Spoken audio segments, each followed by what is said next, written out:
I'm going to be honest to you. Go on. We asked Harriet, do you love Ronnie? She said, I'm not in love with Ronnie. Right. I have a different sort of love for him. Okay. I What just does that don't. mean? That's what it is. You can take whatever you want for that. Where can I start a petition to send Ekin-su home? Ketos can stay in the villa, but Ekin-su, it's time. She needs to go home. She's already won 25K the first time around. She can go and spend that. Plus the contracts that she got after the show, she can go and spend that. Because at the end of the day, she's now messing about with people that she shouldn't be. And I really feel sorry for Harriet and Ronnie. They didn't need to be a part of Ekin-su's scheming. I felt that it's her trying to compete and she's trying to take out the competition. And this is why she's sabotaging other couples. But anyway, I digress. Hey there, thanks for stopping by. It's your girl Valerie. Welcome to my channel. If you're new here, don't forget to subscribe. Click the like button, turn on the notification bell for when I upload new videos, and definitely leave a comment. In this episode, I'll be reviewing Love Island All Stars Season 2, Episode 13. It's been a busy couple of days, so I haven't had a chance to sort of respond to most comments. I try my best to respond as soon as I can. The only one I wanted to say was the one that said, I'm silencing Catherine. I'm not silencing Catherine. I am looking at it holistically. I'm looking at the fact that Catherine had a negative edit first time round, which was terrible, and she had very terrible things said about her. And so this time round, I want her to leave with a positive edit. This is why I'm saying when these girls are going through the mud and they're doing anything negative, she needs to take a step back and stand out of the way and allow them to sling mud on their own.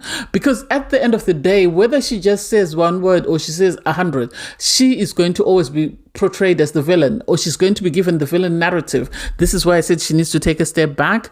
Anyway, so we have the Islanders. The game has suddenly stopped. You have Tina storm off crying, and Scott is sort of confronting Luca to sort of say, Luca, why did you say what you said? It wasn't necessary. You're not the person that I know. You and I are supposed to be cool, so why are you saying the things you're saying? And the girls are there sort of saying, oh, you know, he was wrong.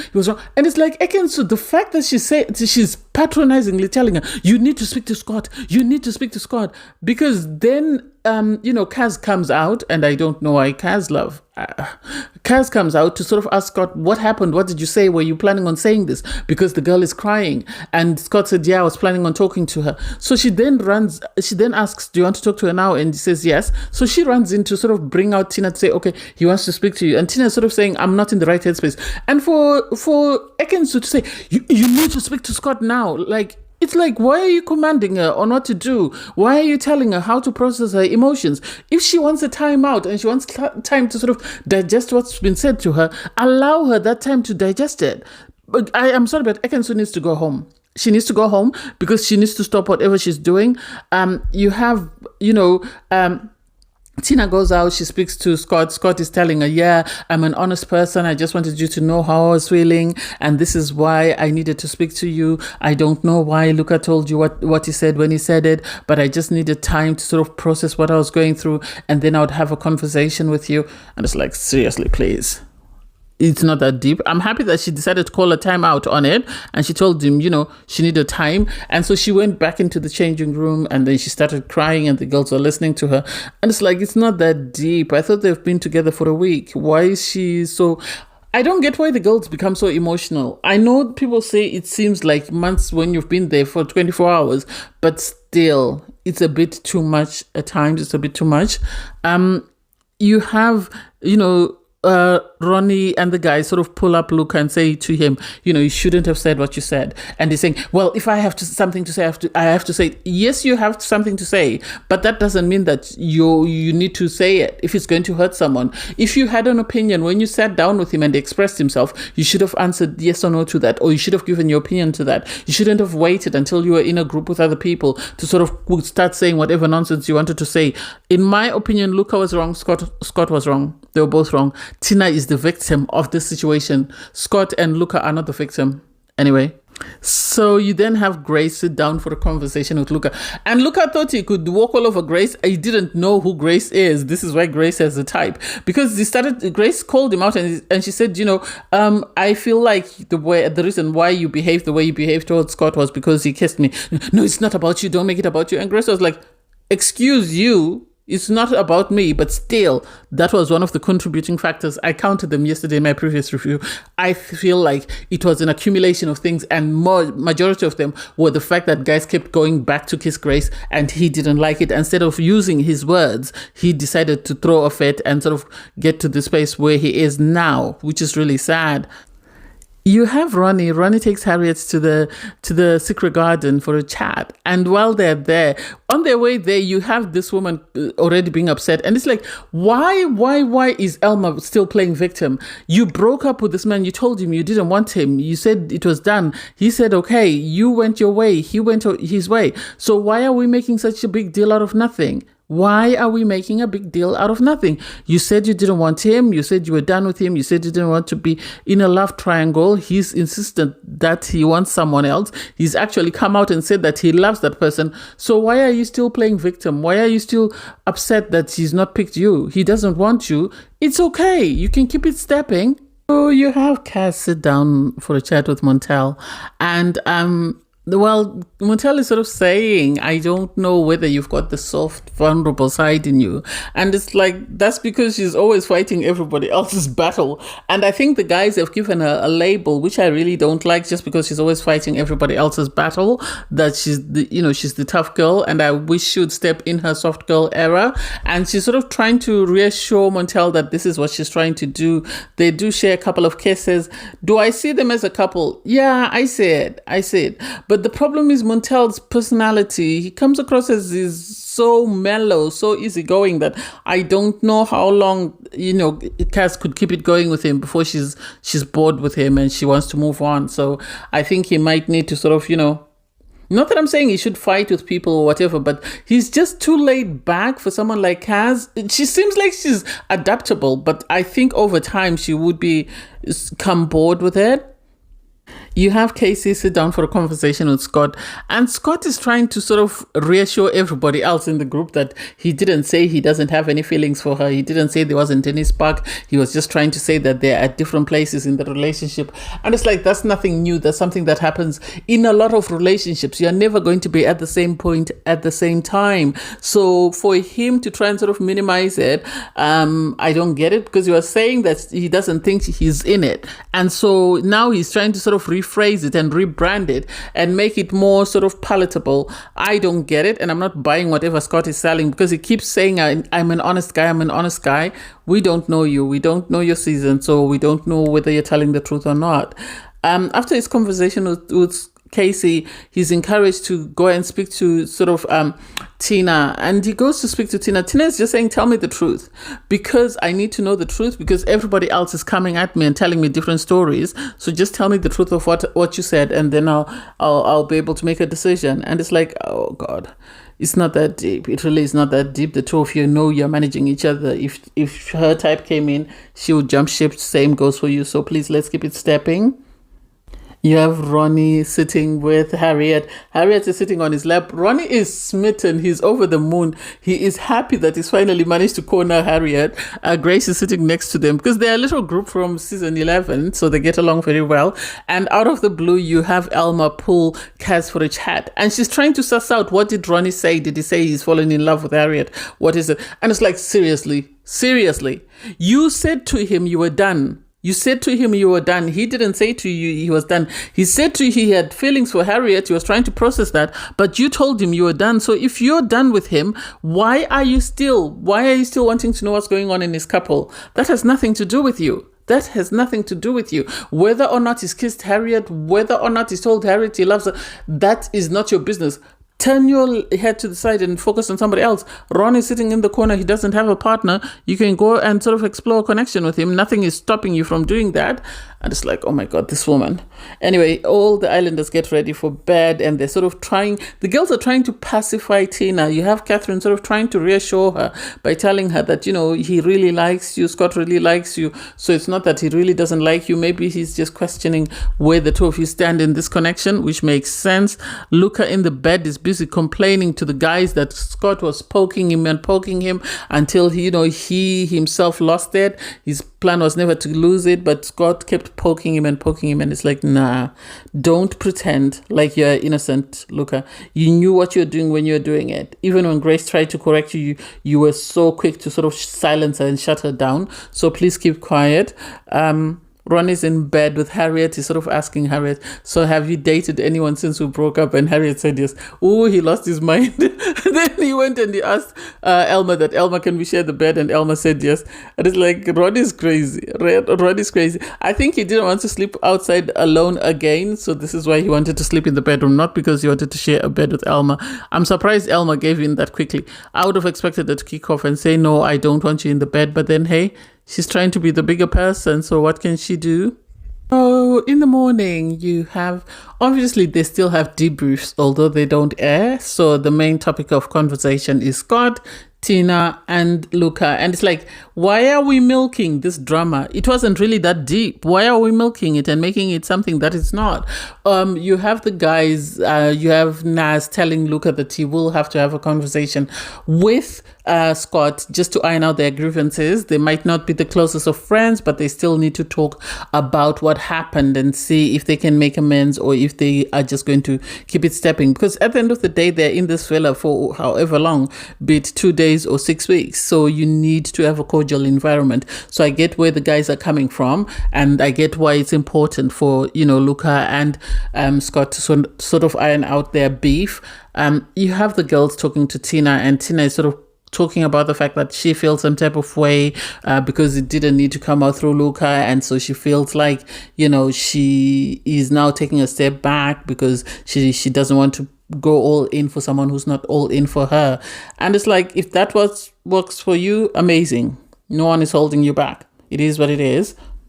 You have Grace, Harriet, and Catherine. We finally see her for the first time. So they're having a conversation, and Harriet is revealing that, Ronnie told her that he loves her, and she loves him as a person, but she's not in love with him at the moment. So I think it's because she's been hurt. She's been hurt from whatever he did. And so she also talks about the fact that he was upset that she saw someone while they were on a break. And it's like, oh my God, are we watching Friends?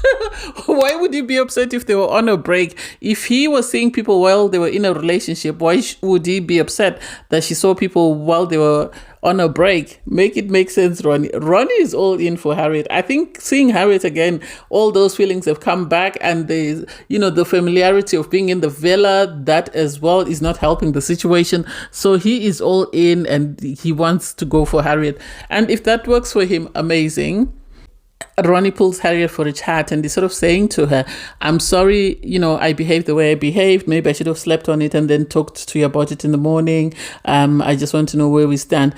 And it's like, Harriet has really got her poker face. Whoever sat her down and taught her to sort of keep her back up and not sort of just give in, wow, they deserve a raise and a bonus, because Harriet has really stood on business when it comes to Ronnie. Ronnie has really had to work very hard to win Harriet back, because she is not budging. She's not going back. And so it's going to be cute to see once they sort of make amends and they're happy to sort of keep going. I think she's enjoying the attention Ronnie's giving her, but I don't know whether Harriet is at that space where she's ready to take him back.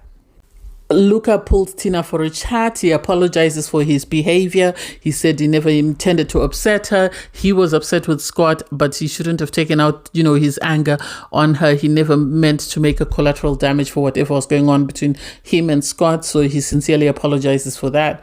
And it's like, at the end of the day, your feelings were hurt for whatever happened with Grace. Whether you felt like people were now stepping on your toes by trying to go after Grace since you had struggled to create a connection, you were wrong for saying what you did in front of the group. You should have pulled her aside and said, I want to tell you something, and then told her what you had heard. Or you should have pulled your boy aside and sort of had a conversation and encouraged him to sort of speak to her and let her know what was going on. Immediately after they finish the conversation, you have Scott pull Luca for a chat, and he's sort of saying to him, "You're my little brother. I don't want us to have beef. I want us to iron out issues, and I want us to be able to move on. My intention was never to bring out, this side of you." And it's like, well, that side of Luca, we've all seen it during his season with Jamie. We saw it.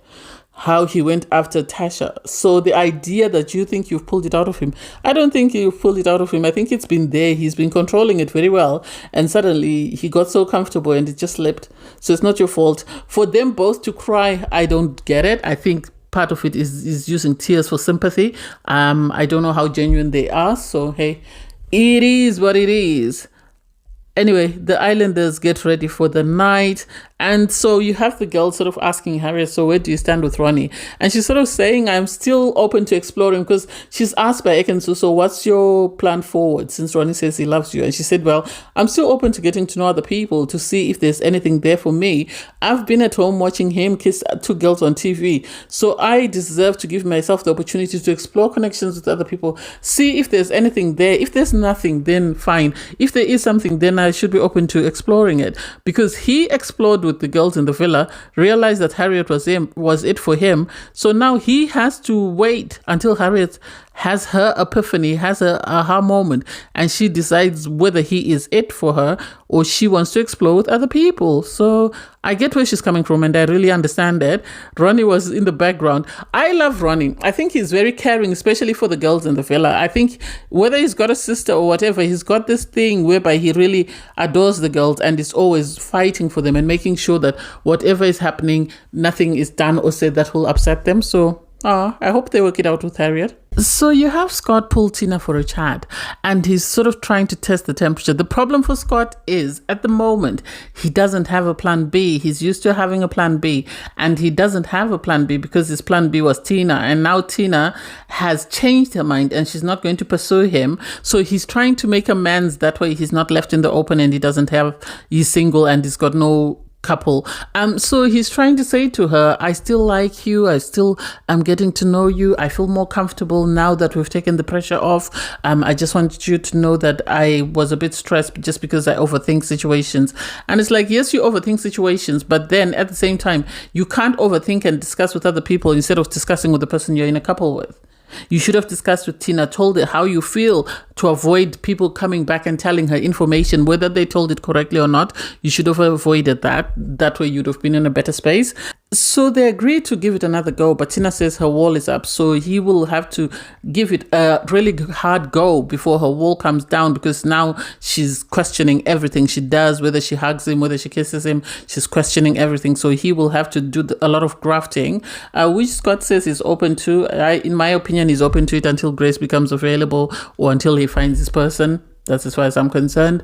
Harriet sits down for a chat with Ronnie. Ronnie is making sure that Harriet knows that he really loves her, that he's head over heels.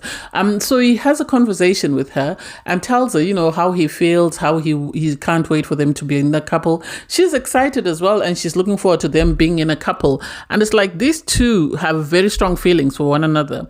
And the problem is they need to work on the issues that they have before they make a serious commitment. Ronnie has had his aha moment, and he expects Harriet to have had her aha moment as well and be at the same space, which is unrealistic. It is really unrealistic for him to expect that. I wish she had just allowed her to process what she's going through, and then when she's good and ready, she'll let him know. But he is, at love, and he wants her to be at love, and it's really going to be sad if it turns out that she is not at love as much as he is. You have Casey having a conversation with Gabby. Gabby and Casey, we rarely see them. I think whoever brings Casey to the show knows Casey only wants to come for a holiday. So they bring him wherever it is, South Africa or wherever. He has a great holiday and then he goes back to work, and then next summer he comes again. He has another holiday and then they send him back, because we barely get to see his conversations with Gabby. And yet Gabby is saying, she gets very nervous. She feels giddy, more or less, every time she's around him. And it's like, oh my God, are you Fantasia when I see you? And so they're having this conversation, they're sort of flirting, and it's like Casey is not serious.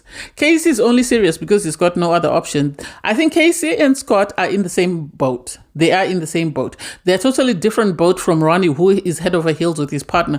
They are not in the same boat. They're not even in the same ocean with their partners. You have Ekin-su having a conversation with Curtis. I don't even know why they called him the mummy and the daddy of the villa. They are playing a game. Curtis is going to go along with it because Ekin-su came in, chose the person she thought she would be most compatible with or thought would be least dramatic, and she stayed with him. Because if she was really that serious, I don't know who's older, Curtis or Scott. She could have gone for Scott, but hey, what do we say? So while they're talking, you have Ronnie come across to them just to say, hi, mom and dad. I don't know whether the producers told him, go and sit with Ekin-su and Curtis. And then, he's talking about his connection with Harriet. He's excited. He's giddy. He's saying, this is the happiest I've been in the villa. And Ekin-su said, hold my beer. Hold my beer. Then she reveals, oh, well, Harriet is saying she's not in love with you. She's got a different type of love, but she's not in love with you. And it's like, it's not your business to say anything. This is the problem. You have Luca just apologizing for, going on an apology tour because he did exactly what you're trying to do. Why would you feel the need to open your top and your bottom lip and interfere in somebody else's connection? Why would you feel the need to say anything? Harriet's got a mouth of her own. If she wants to tell Ronnie that she's really not feeling him that way, she can tell him. You don't need to be Harriet's spokesperson. We really don't need that. And I'm so disappointed that she did that. So Ronnie was now furious. He went and he pulled Harriet for a chat and he's saying to Harriet, I've been honest with you from the day you walked into the villa. And so for me, it doesn't make sense why I should be hearing from other people that you are saying you're open to exploring connections with other people and you might not have the same feelings for me that I have for you. And it's like, well, Ronnie, the thing is you hurt this girl, remember? And because she's hurt, she's seen you in the villa sort of exploring connections with other people. What do you think she's going to do? Do you think she's just going to come in and offload the baggage and say, okay, let's continue?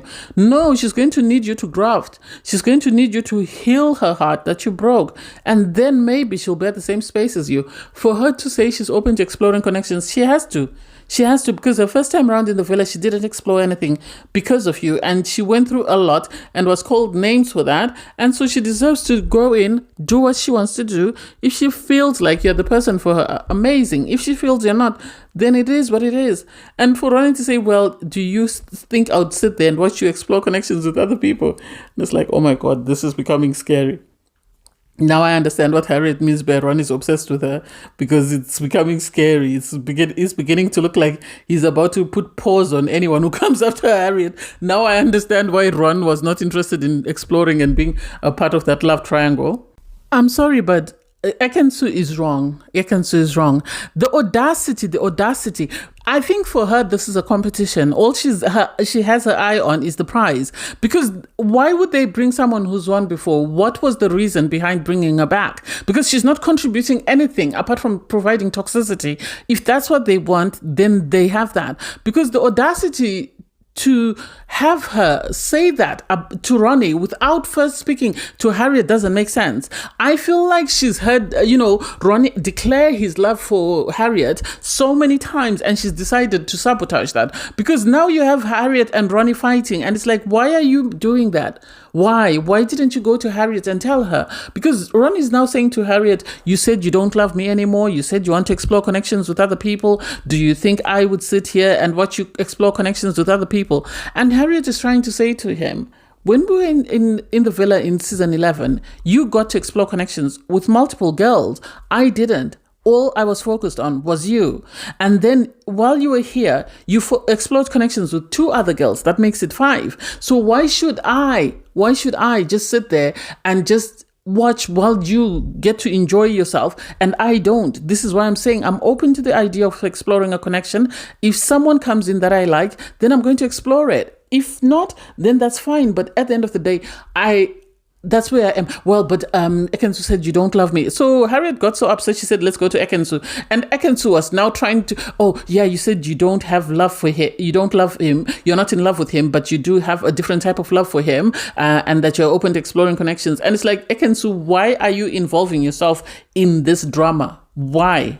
What makes you feel like your voice is needed in this? Why don't you provide the toxicity in your couple. So your couple is a happy couple, but you want everybody else's couple to be a mess. That way you can win the prize. Make it make sense. I think she needs to go home. So you have Harriet say to Ronnie, okay, let's go back. And Harriet, I think, knows Ronnie so well that she's able to sort of judge his moods, because when he started this conversation, she told him he was upset and she didn't want to have the conversation, and he insisted he wanted the conversation. So when they come back, she's trying to explore. He's arguing, no, now I have feelings for you. We can't behave the way we behaved the first time round. We have to behave in a different manner because this is different circumstances. And it's like, yes, different circumstances, but still she owes herself the right to sort of explore connections with other people.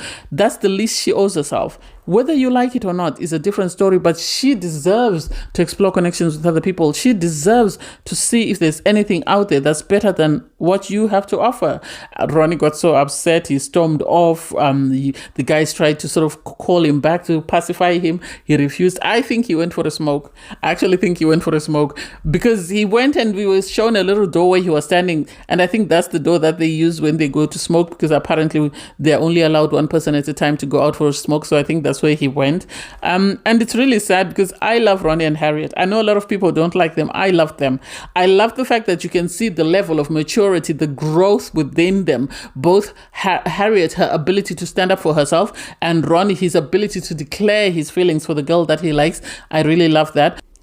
I love that Curtis called out Ekin-su without calling her out, because he told her Ronnie really likes this girl. Ronnie really likes her, and I don't want him to be hurt. He's never said anything negative about her. He's never this, that, and that. And you could see that Ekin-su felt bad because she realized that she thought she was playing games with people that are playing games, only to find out that it's actually real feelings and emotions that are involved in this. So for her to run across and sort of try and pacify Harriet didn't make sense. And Harriet is so confused. Hopefully they have another conversation once Ronnie's cooled down and they can sort of see where they stand as a couple. Because I think out of all the couples in the villa, Ronnie and Harriet have the most genuine connection at the moment. They are the ones with the most genuine connection.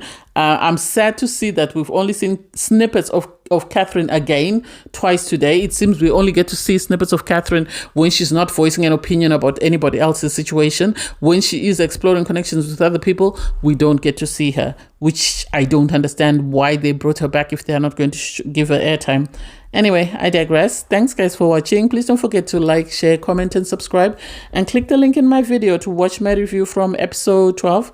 Bye guys.